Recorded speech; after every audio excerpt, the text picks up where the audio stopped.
Everyone has a story. Welcome to In Her Words, a podcast from women in entertainment where female creatives and allies share their stories in their own words. This is a dedicated space centered on how to harness creativity for inspiring and impactful projects in the ever-changing landscape of entertainment. I'm Renee Rossi. I'm Gretchen McCourt. And this is In Her Words.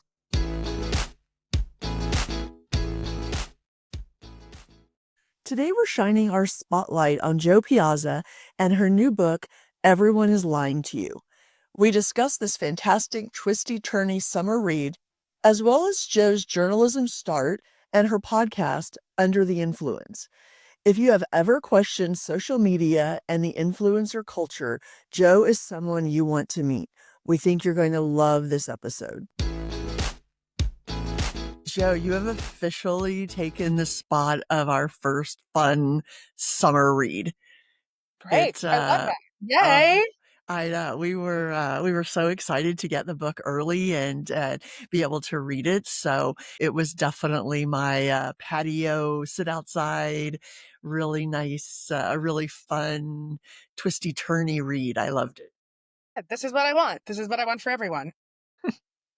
And we're big, I've been listening to your podcast as well, which is awesome. And I'm completely on the same page.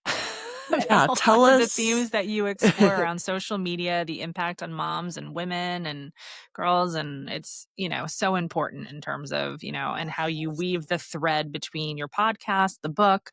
So, I think should we start there? Yeah, we're very curious as to, why this theme really became your theme, became so important to you, and the topic of Everyone is Lying to You, your new novel for this summer. How did that theme kind of take the top spot for you? Yeah, I somehow unexpectedly became America's leading expert on Tradwives social medias. Yeah, it just it wasn't something that I thought was going to happen when I graduated with an Ivy League economics degree, but here we are. I've been covering influencing for the past 5 years, right? And I watched the rise of the Tradwives about 2 years ago, but it's really gotten out of control now. And what I find so fascinating about these influencers is that they're kind of pretending to live this very faux nostalgic Laura Ingalls Wilder slash TV 1950s housewife life. While what they're really doing is selling you a bunch of crap that you don't actually need, but they trick us into thinking we do because a lot of us are burnt out on our jobs. And they keep saying, oh my gosh, just slow down. Just let your husband make all of the money. Just, stay home and garden and cuddle those babies without showing any of the actual labor of motherhood. And in fact, they're content creators. So that is a 24/7 job. They're working their asses off. And just kept thinking, everyone is lying to you. Everyone is lying to you. And then I was like, you know what? This is a murder mystery. Let's just throw a dead body in there and see what happens. And I've started writing Everyone is Lying to You kind of as like a thriller satire, but the world is just not funny anymore. And satire gets closer and closer to the truth. So every time I tried to write something crazier in this book, it just came true. I was like, okay, let's add an AI baby in here. And then I read a story about an influencer actually creating an AI baby to get more attention. So yeah, it's a wild ride. My mantra with this book was make it more bananas. And I think it really delivers on that. No, it definitely does. And I know maybe I'm just so naive, and like you said, this is a world as a journalist you've been covering and what's happening. But I was like, wait, do people really have like fake homes and fake? I mean, when you think about like the Pioneer Woman doing a TV cook show, or back in the day, those kinds of things, of course. But yeah, this whole genre of Tradwives and of influencers. Oh my God, the henfluencers and down They're into the real, girl. They are real. Yeah. these subgenres were just so crazy. But it's funny that you say that. So we're all in this world right now. It's early summer where kids are coming home from college and graduations and kind of this flux. And I was like, okay, we have been eating at restaurants way too much. So I need to cook, I need to cook some dinners. Like I always called it broccoli detox when my kids were little. Like the McCourt family needs broccoli detox for the next week. Oh my God, I cooked 4 dinners this week. I'm exhausted. Oh my God, totally, totally. I cooked What? one. I was like, what are people Yeah, doing? What is yeah. this? So yeah, your whole point of it's exhausting, it's so much work, and I did not pick my eggs and milk my cows. Neither do they. That's the thing. I mean, I find the influencing so funny because chickens are a really big thing on Instagram. For some reason, Yeah. chickens do really well, Yeah. which is why we put this, very striving, thirsty influencer character in the book. And I love her. She just cracks me up. But they never show the reality of having chickens. I have a lot of friends with chickens up in the Catskills, and it is filthy. Chickens are assholes, And they okay? They're die. massive jerks. Bears and coyotes and foxes Oh my always kill God. them. Yeah, eat them And always. these women are always like walking barefoot through the chicken coop. And I'm like, they're just walking barefoot through chicken shit. Yeah, And yeah. And but it's like again, if not you the have reality. kids, then you have to like prep them and you have to have like backup chickens because they name the chickens and then the fox come eat the chickens. And it's like Yeah. this whole like Well, and cycle it's more of expensive to have your it's own chickens than it crazy. is to buy eggs and take It's care so of much your more expensive to chickens. have your own chickens. Yeah, Yes, these yeah. coops are, but the influencers sell you the coops. That's the thing, and they Yeah. sell you an egg carrying apron. Who the fuck needs an egg Egg- carrying apron? No one. No one needs an egg carrying $80. apron. Literally, no one ever. Right, Like, right. it's funny, it's like when you think of, like and it's not to poke anything here, but, like, when I think of, like, that piece of, like, the Meghan Markle show where she puts, like, peanut butter nuggets from one bag into another bag, I'm like, "Oh my lord." Yes, yes. Although It's I will tell crazy you, influence.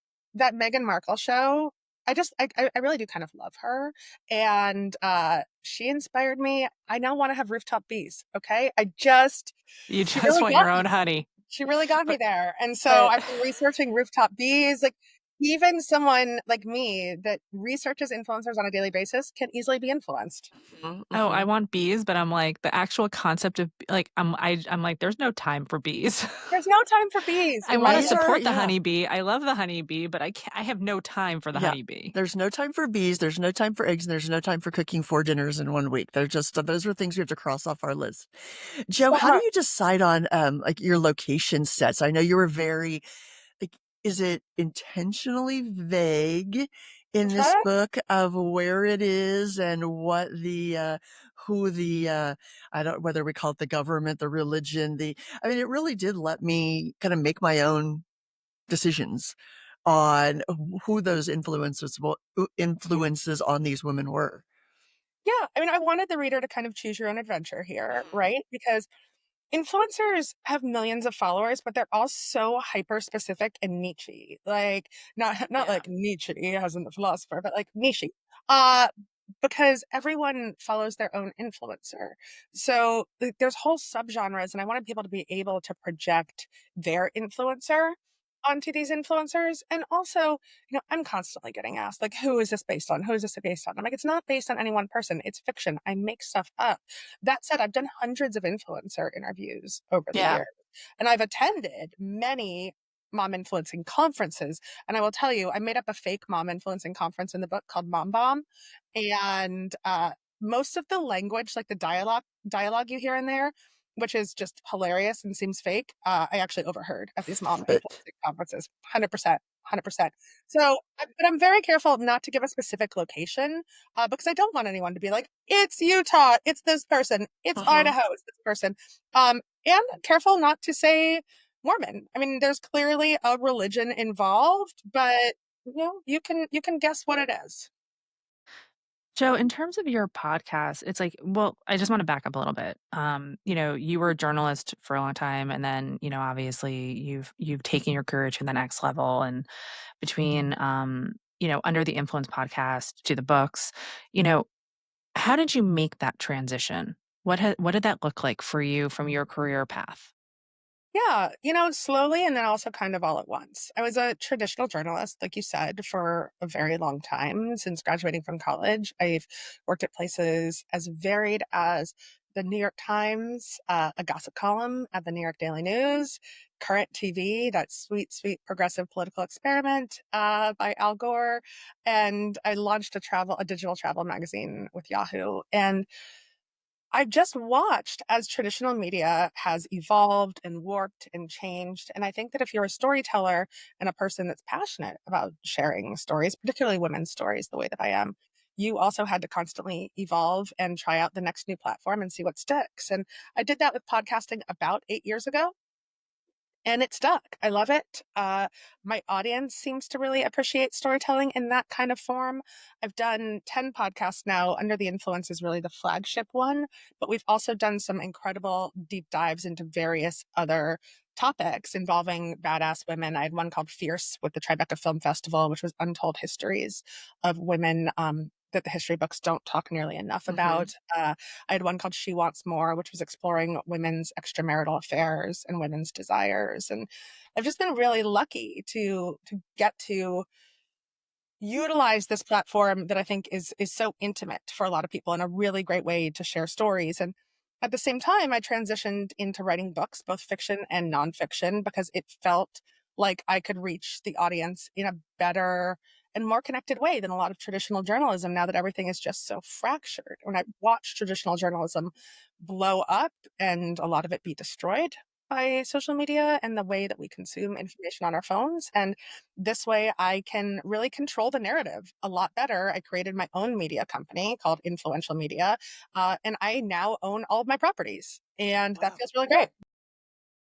Do you find that, you know, just because of your content and all the interviews that you've done, you know, in your in your perspective, what is the danger that we're facing right now with social media as it pertains to news flow? Because if you look at the almost like the dissemination of traditional media, and they're losing influence and they're losing readership and audience because everybody's going to social media. And then you have these influencers that, you're so targeted. The level of algorithm is crazy in terms of how you're targeted by these influencers. And that's where you're getting your news flow. Like if you ask any 22-year-old, they're like, oh, I went on Instagram or TikTok, and that's where I got my news from. Mhm. What do you like? What is your perspective on It's not good.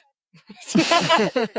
Not No, optimistic, it's not. my friends. It's not. I mean, frankly, yeah, the majority of people these days, I would say, are getting their news from social media because those sites have done a very good job of making themselves completely addicting so that we are constantly going back to it. More and more people's eyeballs are on these small screens in the palms of our hand than are on actual news these days. Everything is more fractured than ever. So it's hard, especially for people, you know, in the generation below mine who did grow up digital first, to parse what is actual news, what can be trusted, and what can't, because the design tools are also so good. Everything looks like it could be news. So it's like the signaling in our brains that is like, oh, this is a trusted source.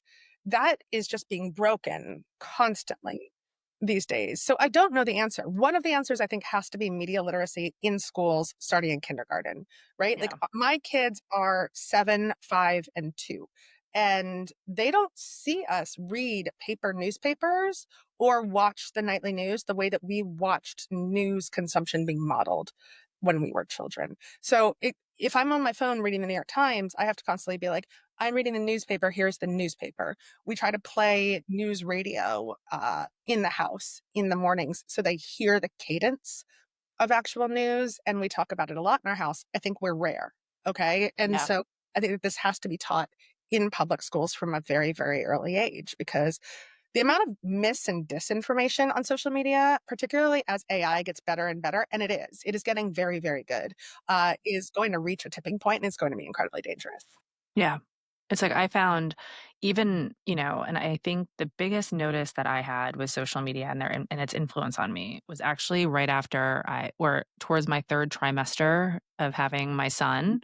And then right after, where social media literally made me either feel guilty tried to sell me a bunch of parenting advice by experts.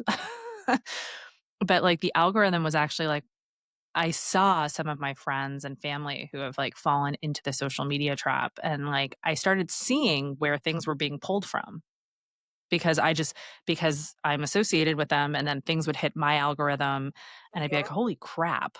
Like, the amount that and I felt guilty, I felt like a terrible mom, and I hadn't even had my kid yet. Right? Yeah, Like, 100%. it was like, "Holy shit." Like, it was that moment that I was like, the influence and this is a tipping scale and how many moms are out there and women out there, and yes, I see some support in community groups, but I think there's so much more detriment So than much more. support Yeah. across the board. Yeah, yeah, and it's not just moms too. I mean, Yeah. That was just my I've got personal experience. that's well, yeah, that's your personal experience, and that's the experience that started under the influence, right? Because Yeah. I had my second baby, she wouldn't sleep, I was scrolling Instagram all the time, and all these mom influencers were just selling me stuff all the time, and I got tricked too. I bought these dumb sleep courses from people who, like, maybe once got a baby to go to sleep once. Like, these people are not experts. My phone knows that I've graduated out of newborn stage and that I have had my husband fixed so that we will not be having another baby. Now it just shows me women in their 30s, 40s, and 50s lifting weights and guzzling protein, all of whom are also not influenced. They're influenced, or I mean, they're influencers. They're not experts. They're Yeah. just people who like once ate protein. And so, like, it is constantly trying to get me to buy their courses and buy their supplements and all of their crap, none of which is healthy or tested or approved. No. I have a lot of, like, parenting psychologists that seem to pop up in mine. I don't know Okay. what that says about what my phone is listening to in my household, but I have, like, "This is how you should parent, this is what you should do, and don't send your kid to daycare, and don't do this, and don't do that, and, you're bad because you work." Right. And Right. it's just like, "Okay, I'm gonna go off Instagram for a week and hopefully my algorithm resets." Yeah, right? Oh, Hopefully, exactly. Well, and it doesn't. I mean, because it is listening to you all the time. I'm pretty sure that we all know that at this Yeah. point. But yeah, and then on the other hand, it's hard for me to denigrate anyone's hustle because we are all struggling to figure out how to keep jobs and keep income in a world where jobs are disappearing, right? So Yeah. at the same time, I'm like, good on you for hustling. Also, God damn it, you tricked me into ordering your protein supplement. yeah, no, there is definitely I was gonna ask you, there's both sides of that, and then also from your own podcast and you write about it, in the book in, obviously in a fictitious way, is the divide of the followers. Hmm. With all of these mom influencers are, they're talking, they're like, I have 10 million followers, 5 million love me and 5 million hate me. And is that, what did you discover, as a journalist and then kind of taking it to I feel like all of these things that you learned in real life and that are facts you've sort of wanted to have fun with in your novels, but that side of it too is crazy to think that they want both of them to stick around. They want both of them to stick around because they want the engagement. I mean, Mhm. frankly, hate engagement drives the algorithm more than liking engagement. Sadly, Instagram is built on hate engagement. So they want these followers to stick around who are there just to hate follow them. Because it just drives the video watches up. And it's insane. I mean, I get both of them too. I'm not an influencer. I've got like, I don't know, 27,000 followers. I'm constantly told I'm terrible online. Also, women or attack other women way more often, and I did kind of show Yeah. that a lot in Everyone Is Lying to You, where, we have the one character, Bex, who goes missing, and all of a sudden, all these people who love her turn on her online, and we see that a lot with female influencers. They do one thing that you don't like, and all of a sudden, it's like just attack, attack, attack. And I wanted to show how easy that is to turn on a dime with someone that loves you into someone that hates you. We've seen it forever with celebrities. I mean, I also ran the news departments for two celebrity magazines, In Touch and Life and Style, both of which died. It's so sad, but Frank My Turtle's god, they dead. did? They I didn't did. see They're that. gone. And they closed Closer, which is a funny magazine that I helped launch, oh my God, 15 years ago, which is, I mean, literally the tagline was like People Magazine for much older people. So Julia. I was gonna say In Touch was definitely part of my college like, that's what was, like, the Totally. that was, like, Yeah, Saturday morning, like, pick up an Uh-huh. In Touch, we're hungover at a diner, and we just go through it. totally, yeah, but, like, I mean, my joke about closer was I was like, "Does it mean closer to death?" But and I didn't expect it to survive, but sometimes I'd be, like, walking through Midwestern grocery stores, and I'm just like, "Oh my god, closer, still ticking." All those magazines just closed, but we saw that because there's always been such an intense amount of schadenfreude with celebrities as well. It's like we love to love them, and then we love to knock them off a Mhm. pedestal, and I Mhm. think that is now also happening with influencers, except influencers, haven't come up in the celebrity system, so they may not have the thick skin or the, like, people around them to kind of absorb all of that. Well, it's interesting to see how Hollywood has kind of taken the shift of using influencers. What was that, like, He's Not All That or something with Addison Rae, which, Mhm. like, that was an awful film. Really terrible. In terms of, like, how they cut it and things along those lines, but you could tell she's not a trained actress, she's an influencer. Yeah. So, when you look at when you look at kind of the rise of influencer of, like, what is their skill set, what is their talent, how do they do that? Should there be a blurring of that? But it's also I'm seeing, people don't wanna put budgets against like, from a marketing standpoint, 'cause my day job is more comms, but I'm Mhm. not seeing brands really say, "I wanna give an influencer." When you're looking at some of the micro brands, they're not wanting to give influencers money because they don't see the return on investment because now audiences are like, "I know you're selling me this." Right. Yeah, I mean, influencing does It's still so work fascinating. to an extent. It's constantly shifting, constantly changing. Yeah. Uh, whether or not they have to be talented, let's talk about reality stars, right? So, I mean, I covered the rise of reality stars ad nauseum for years. And they're people who are famous for being famous. They're people who are famous for, like, letting us into their lives. Do I think any of them are very good actors? Majority of them, no. Does it matter? Are people still going to watch them? Yes, absolutely. I mean, The Secret Lives of Mormon Wives is blowing up and doing so Yeah. well. They're painful to watch. They're terrible actresses. Would I even cast them in, like, a Lifetime Christmas movie? Probably not. But they're compelling train wrecks and people can't turn away. When I saw after I read your book and I saw some ads because I think the new season's out for that, I haven't watched it, It but is. that's the first thing that came to mind was, "Oh my god, how real, how fake, what is happening on this Mormon Wives show?" After reading your book. So definitely, yeah, it definitely and I mean, it's fun and it's, twisty-turny, all of those things, but it stays with you as you're starting to look at those things. It's a new filter to look at reality television shows, ads for those, at what you're looking at on social media. It definitely adds that filter in that makes you pause. Well, I think there was a study by USC a couple years ago just about unscripted and scripted. That scripted kind of like makes you wanna emulate certain actors or your lives and things like Mhm. that, whereas unscripted and how and where the depths of unscripted have gone show you that your life is already great compared to So it's Totally. like Yeah. how are you feeling in any given day, Yeah. and that's where you gravitate to. It Yeah. was an interesting study.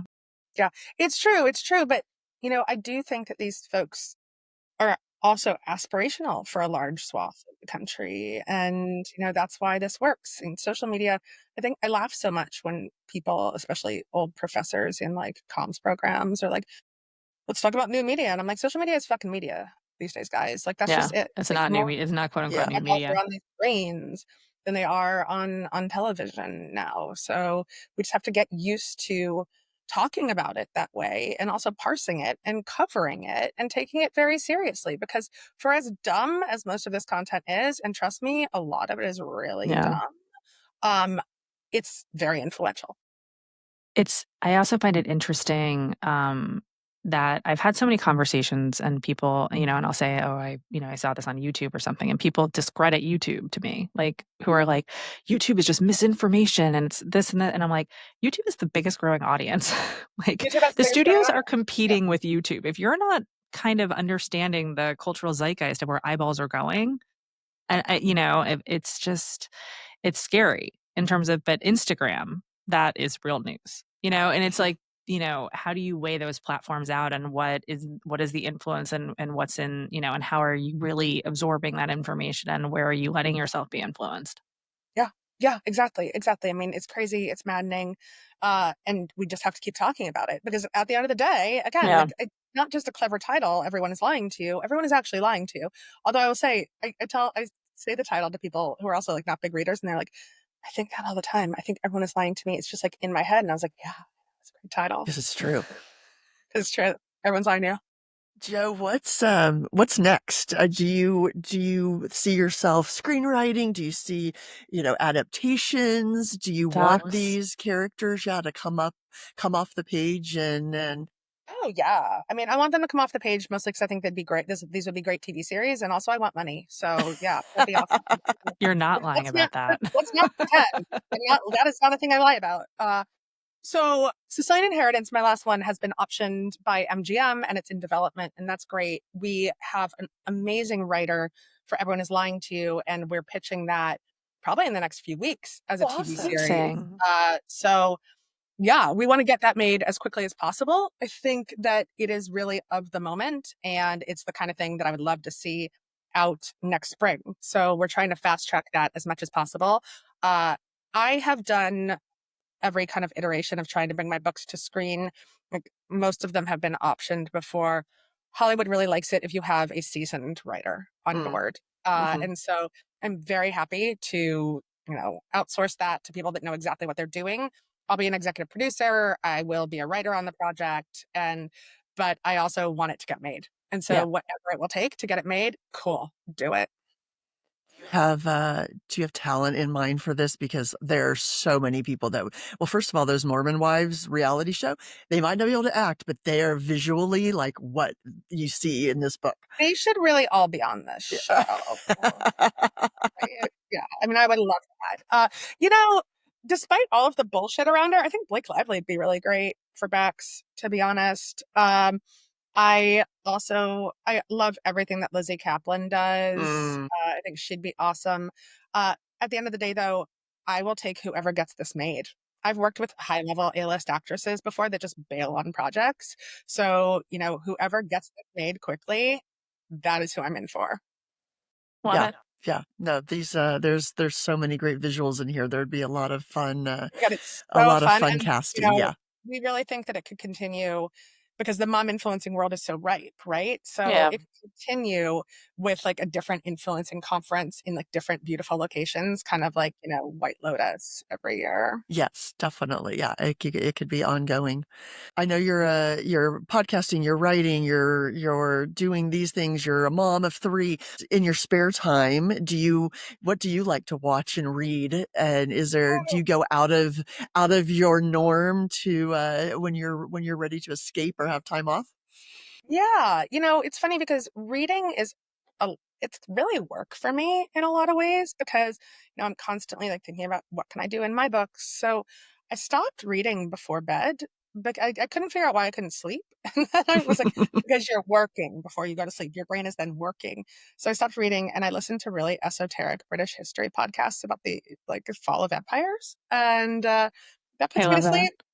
I also read a lot of nonfiction for fun, again, because it, like, takes me but not about influencing our social media, because it takes me out of the zone, like, I read books about, like, owls' brains and stuff, and, really just try to, like, get outside and get offline, like, I don't scroll social media for fun, really, Yeah. anymore. I, like, get on, I post, I scroll and do what I have to do for work, and I get the hell off of it. So, really as many offline activities as possible, and then the kids just take up the majority of all of the other time in my world right now, which is great because they're awesome and I love them. And I also have a heap of childcare, so I get to work and then I get to hang out with them. And I'm a better mom because I'm not with them all the time. Yep.